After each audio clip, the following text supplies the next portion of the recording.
Live from Cool Boys Central. You're the boss now, man. I'm boss up here. From bat tips to bat nips, we are just cool boys revisiting Batman, the animated series, and wearing hats. This is Batman and Beyond, a Cool Boys podcast. I see Batman and Beyond. Greetings, Cool Boy Bat Nation, and welcome to another installment of Batman and Beyond, Woo-woo! a Cool Boys podcast. I'm Ballard. And I'm Steve. So cool. Tonight's episode is Night of the Ninja, directed by Kevin Altieri, a staple of the show, right, Steve? Mm-hmm. And written by Steve Perry. Hey, do you think it's the Steve Perry of Journey? I didn't think that. You don't? I think it could be. It could be. Oh my god. Oh my god. Your mind looks like it's blown. Oh. This came out on October 26, 1992, and the villain of this episode is Kyodai Ken. Wikipedia says, a mysterious ninja is robbing Wayne Enterprises subsidiaries, and Batman discovers that the ninja is actually his equal in combat. A grudge against Bruce Wayne and skills to match him can only mean one person. Who is it, Steve?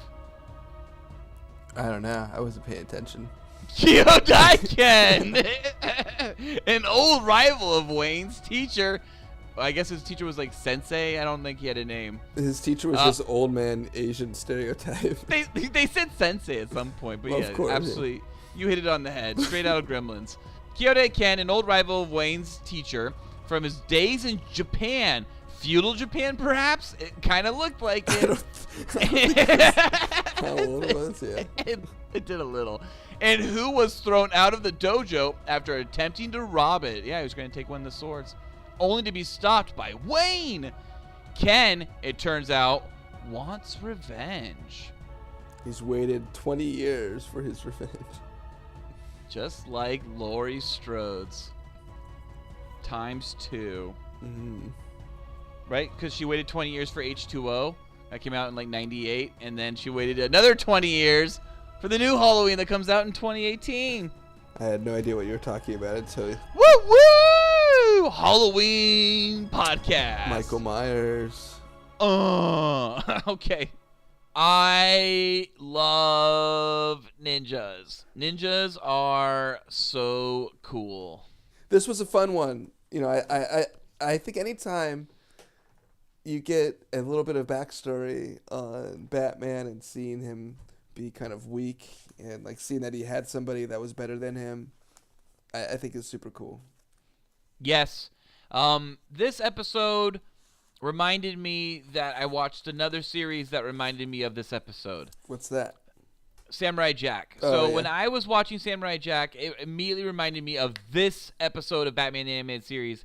And rewatching it this time, I immediately thought of Samurai Jack, reminding me of this episode. Because Samurai Jack's, its first 4 episodes are essentially a movie, but the very first episode, the first 20 minutes of that movie, has a very similar like aesthetic and themes to kind of like what Batman does with his training. In general, I mean, not in this episode specifically, but in the origin of the character of Batman, Bruce Wayne's origin into Batman. He does a lot of what Samurai Jack does, and I find that I like that dichotomy between the two characters. Worlds and gets trained, learning everything. Yeah, gets trained by like so many different cultures and educated by so many different like scholars, so that you have like this worldly view and that you have the ability to kind of battle anything and fight any type of crime because you can understand all of the different types of crimes. I mean, we'll get into that even more mystic stuff later with stuff like Zatanna. Yeah, I was going to say, I think that's another episode that kind of tries to link his past. It links it to this episode? You know, I think he mentions in that one that I think that one's supposed to take place before he goes to Japan. So he's like talking about how he's going to go to Japan. Oh, when he's so when he's like being a protege or an apprentice or whatever his apprenticeship is, being a magician, it's like he's like has this, like you were saying, he Wow. has this plan of traveling the world and meeting all these different, I guess, masters in whatever art. In this one though, it was kind of funny. They don't explain how he finds this amazing ninja guru and why he's given so much respect. Like, why does this? I would kind of also be like, this rich man, white guys come over to us to learn and whatnot. But the ninja guru is definitely giving him a lot of respect, and I guess he deserves it because he becomes Batman. Yeah, it's true. I wonder if a few episodes ago, we talked about in Robin's Reckoning, I think part 2 and maybe briefly in part 1, how that they wish, Paul Dini and Bruce Timm wish they could have shown more of Robin's growth from Dick Grayson to Boy Wonder. And I almost wonder, Steve, if they have the exact same sentiment here with Bruce, where if they had the time and they could have expanded upon it, would they have shown more of his training when he did go try, martial arts, or when he learned, all kinds of different like stuff. I mean, he learned fencing. He's clearly a master of fencing. He learns different crafts, and and he educates himself in so many different ways. I wonder if they would have elaborated more on that, because there's definitely like clues to that. And not to go back to it, I think it was, I forget the Ra's al Ghul episode is called. I think it's Demon Night or something to that effect, or Night of the Demon. But that episode, like they shows how Bruce is like a swordsman and like he fights like Raish that way. Yeah, I think that I would think they would want to have explored. If they were Demon's able to. Quest. Sorry. Demon's Quest. But yeah, I like how in this episode, the ninja star is like the trigger. So you don't really know that this episode's going to be a flashback episode. It just kind of starts off as kind of a standard thing. The ninja, almost when it starts off, the ninja's kind of acting like Batman. He's hidden in the shadows. And, For sure. He's hiding like Batman. And then suddenly, it's just that ninja star that triggers this whole thing. It's a good little monochromatic flashback. They're quick. Yeah, we get a sepia tone flashback to Japan. Feudal Japan. Yeah, I do like how Bruce is very whiny, as a young... He's like, he can't take a loss. I guess they're kind of trying to match him towards Robin.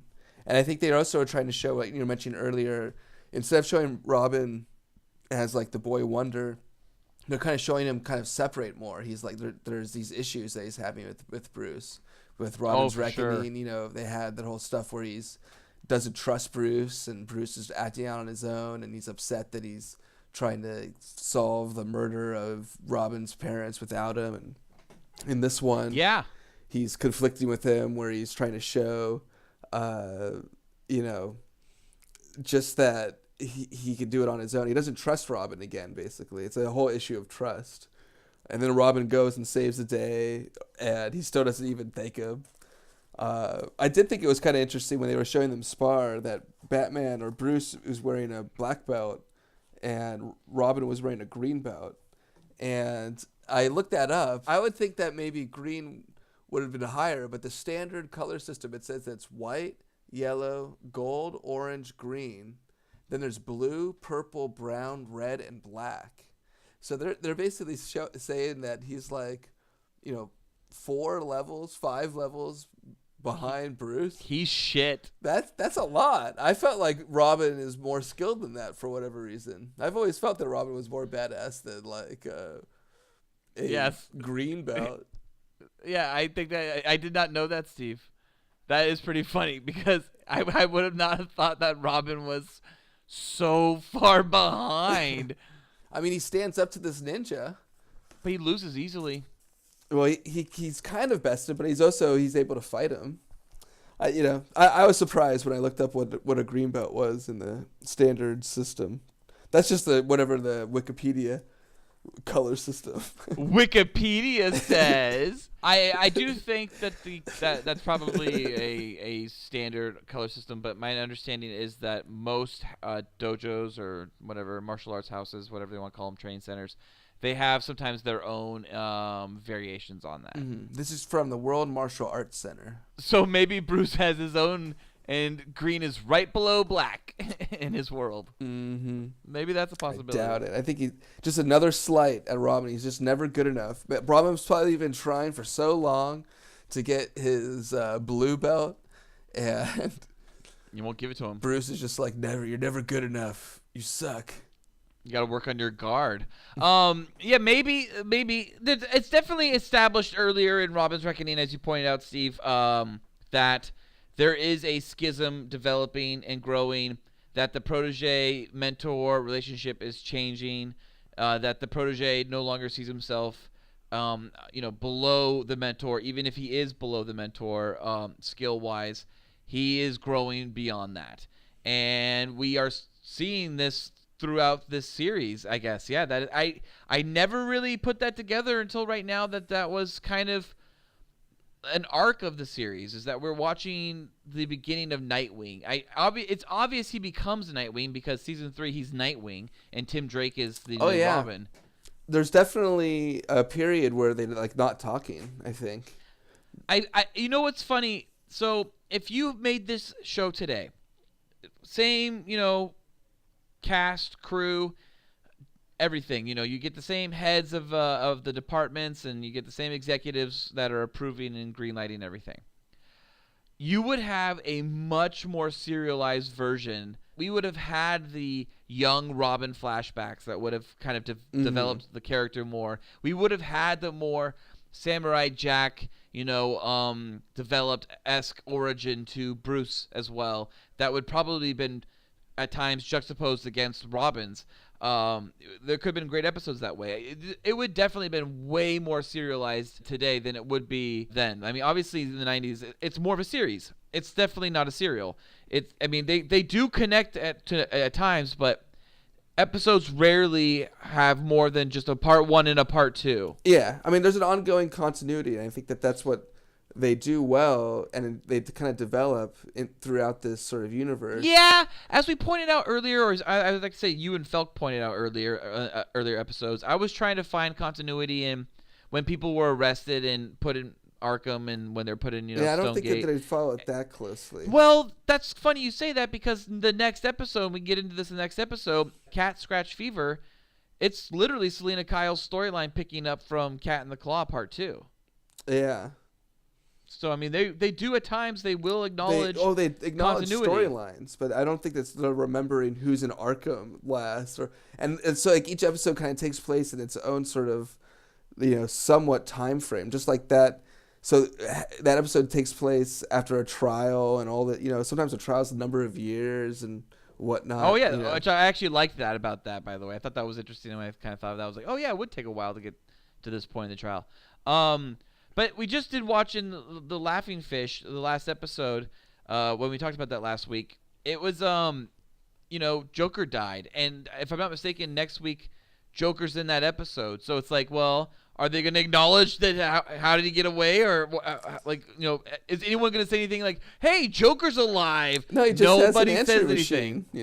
machine, Nobody says anything. No one mentions anything about That's because Joker was potentially dead at some point. Batman didn't believe he actually died, so he was like, I don't think so. He made it. He's alive. He's alive. 2 weeks from now. And we know that he survives all the way to Batman and Beyond. All right, well, whatever. Spoiler alert. I do like this episode. I like that we have a cliffhanger act break up on the roofs, a Steve-sponsored cliffhanger act break. And Steve, this cliffhanger act break is decapitation. Is Batman going to get decapitated or not? Who knows? Do you think it's really going to happen? No, but then Robin saved him. And he still doesn't thank Robin. Whatever. Yeah, he doesn't thank him. He's like, whatever. whatever. You shouldn't be here, Dick. And then, but yeah, you're right. And then something you mentioned earlier, we did just see not too long ago, is that Dick's so pissed about Bruce. He goes to Alfred, and they just start talking mad shit about Bruce in the kitchen. They're just gossiping. And then they turn around. Yeah, there's gossiping. And they turn around, and what? Oof. Bruce is right there listening the whole fucking time. I was just waiting for some sort of like cut to an interview, and they have Bruce be like, I was really upset when they were talking about it. It really upset me. Suddenly it's like Real Housewives or some bullshit, When I walked in on Alfie and Dickie talking about me, it's just not cool. I'm going through a lot of things right now. Whatever. You understand. Everything's reminding me of my time in Japan. Everything's monochromatic memories. Really. Anybody says anything like, you want to get some sushi, Bruce? No! Freaks out. That cook reminds me of the tattoo of that ninja back. This episode we're watching right now, we're watching something kind of really fucked up. We're watching another cliffhanger act break. It's called Getting Cosby'd this time. That's when you get knocked out and taken advantage of. The two people that were getting knocked out were Bruce Wayne and Summer Gleason, and the person taking advantage of them, it was Kyodai Ken. So it's interesting, though, is that we do get a setup right before that. This is kind of a pseudo spotlight episode on Summer Gleason. Like, we never get a full Summer Gleason episode. This is like our closest thing to that. Yep, she's definitely taken a higher, more of a role than just exposition. Absolutely. Yeah, she's actually involved in the story. I think the last time we saw her get involved in the plot, anything like this, was Christmas with the Joker, when she was up on stage when Joker kidnapped her. But this is much more in depth because Bruce's identity's at stake. If he fights Kyodai Ken captured with Summer, then he can give away he's Batman to her, and she's the fucking reporter who's like, at this point in this episode, and this point in the show too, she is desperate for a story, and she is following Bruce everywhere to find that story, and that's how she gets kidnapped. Yeah, they definitely have her seem to be like an investigative journalist in this episode, where that is the worry that you just said, that like when they do get kidnapped and he has the chance to fight Kyoto and she's watching, that he basically just has to get beat up because he's afraid to show off that he's a badass, which I don't really understand. Like, so I don't get that either. Like he's rich and he got some training and he's a badass fighter. It doesn't mean that like absolutely. It's so weird. Okay, think of it this way, right? If you got kidnapped accidentally with Richard Branson, and he just started like kicking ass and like taking out like the kidnappers, would you be like, is he Batman? Or would you just be like, Richard Branson is a badass? You'd be like, Richard Branson's a badass. At least that's how I see it. And I'm sure you see it the same way. I think you're just probably too busy taking a deep sip of water right now in the middle of it. I agree. Well, Bruce won't have to worry too long because Robin is renegading it again on his motorcycle. Woo! Tearing up the streets of Gotham. Except we actually don't see him tear up any streets of Gotham in this. He's already on foot walking away from his bike the next time we see him. And they're fighting on the rooftops. Yeah. Great save by Robin after that water tower crash, huh? He somehow makes it into that window ledge. This is very clearly like a Wayne vendetta. It starts off with Wayne Cosmetics and... Oh, really? See, I didn't read it that way. Oh, yeah. It starts off where the ninja is specifically boosting all of Bruce Wayne's places. That's why he's like, this is the 7th place that's gotten hit. And I saw it as like a revenge story. Well, that's what... I think that she's like... That's what she's investigating. Like, there must be some sort of connection. But then in the end, he's like, no, I just want to steal all his money. He's trying to get all his bank account information and take all his money. I guess that's revenge, but, it's not like he was trying to... I don't know. That's what it seemed like to me, at least. Yeah. Well, I mean, it definitely gives reason for Summer's character. I mean, absolutely, for sure. And then, then Robin, hops inside the office building, or whatever the fuck this place is, some random latex, like, factory. and he suffocates Summer by knocking over a whole roll of latex that probably weighed a couple hundred pounds over her. How can she breathe? I thought it was carpet. You took it. Oh, was it carpet? Is it carpet? Yeah. I think it's like a roll of carpet. Do we ever see the name of the I guess we do see Robin. I'm seeing Robin right now, actually. He does ride his motorcycle. We see it. And he says, "This is my bat cycle." Yeah, but do we ever get a name of what this factory is? Yeah. Is it carpet? Is it just rolls of latex? What the fuck is it? It's just like an upholstery store. You know why we never see it? Because they got Cosby'd. That's why. Mm-hmm. Or no, it's Wayne Enterprises storage. That's It's what just like a giant storage facility. They're just storing a bunch of it, whatever Wayne Enterprises shit they needed to do there, I guess. Okay. That's all that is. Well, yeah, it practically would have crushed Summer, killed her, suffocated her or something. She screams, who turned off the lights or some shit, but she never says anything she can't hear. And then Bruce tells her after, all is said and done, I wrote down what he said. Batman arrived and took care of the ninja. That's true enough. That's what he tells Robin when Robin asks him, what'd you tell Summer? Batman arrived and took care of the ninja. That's true enough. What is true enough? No acknowledgement whatsoever of Robin's help.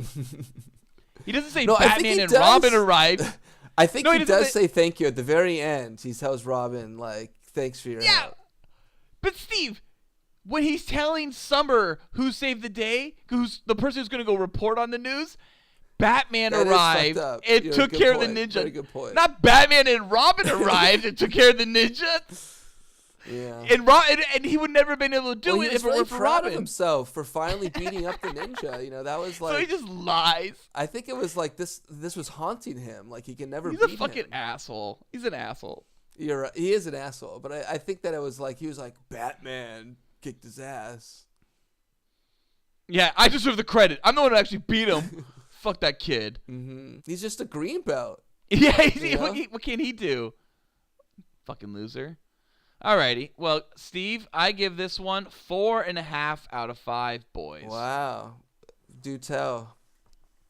I really liked it. I like ninjas. I think ninjas are cool. This is back in the early 90s, which was practically still the late 80s, and ninjas were the shit then. Ninja Turtles. Ninja Turtles. That's about all I can think of. Did you see the ones with the young kids who were ninjas? What was that one? Oh, Three Ninjas. Three Ninjas, yeah. Yeah, Three Ninjas was awesome. Oh my God, Tum Tum. I was Tum Tum. Yeah, that was my jam. Then there was Karate Kid. Yeah, absolutely. I mean, martial arts was a big deal in the 80s for sure, and mostly because of Karate Kid. I mean, everyone was doing the crane kick, right? Mm-hmm. The crane kick. I like how Robin gives it the thumbs up, and Batman's then ready to kick some ass, or Bruce is ready to kick some ass. Yeah. He's like, yeah, I set you up, buddy. Yeah. And then I would have to say I like the story. I like the flashback. I love seeing Bruce's, origins. And since we'll never really see his parents get gunned down, right? We never actually see that. We'll only see that in dream sequences and hallucinations and thoughts or whatever.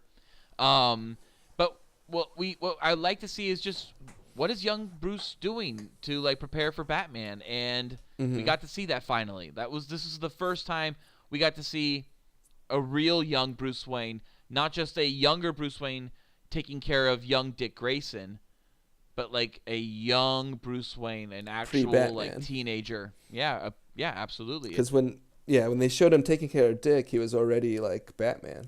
I would probably give this one 5 out of 5. I think I like the same thing. I think basically for the same reasons. The mythos, it definitely develops. And I like that it's starting to show the cracks of Batman and Robin, and it's developing the fact that the training that's needed to be a good superhero, and is Batman giving that to Robin? Who knows? Yeah. But I think one of the things I thought that was funny though was the very end of the episode was that they were both in these really sort of rich guy, white guy robes when they were eating their breakfast. They were very silly. It was a good looking breakfast. But Yeah, I thought it was good. I thought that they just it touched on a lot of different themes, and having Batman have some fear, which they usually don't show. You know, he wasn't sure if he could actually beat this guy because he kept beating him when he was a kid. So I thought that was cool. And you're right, ninjas are always fun. He finally did it. He finally proved he could beat the bad boy. With the help of Robin. Yeah. I only give it, half a boy, less than 5 out of 5 boys, giving it this, like I said, 4.5 out of 5 boys. The only reason I'm doing that, I just really wish they cast a white guy as the ninja. And, having him be Asian just did not feel authentic. Yeah. You need to be white if you're going to be a ninja. American ninja. Good point. Wouldn't that be funny? Like, you're just like, oh, serious? Like, no, really, man. Like, I think you should cast a white dude as a fucking ninja. I would have believed it. But Asian dude, give me a break. Give me a break. Give me a break. Give me a break. Break me off a piece of that. Batman and Beyond. Great bat stuff, Steve. We'll see if that makes the episode. Cool Boy Nation, tune in next week. Same cool bat time. Same cool bat channel.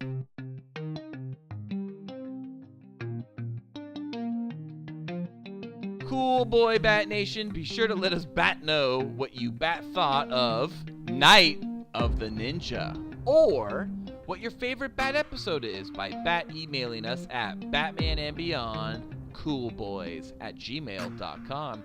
New episodes come out every Tuesday.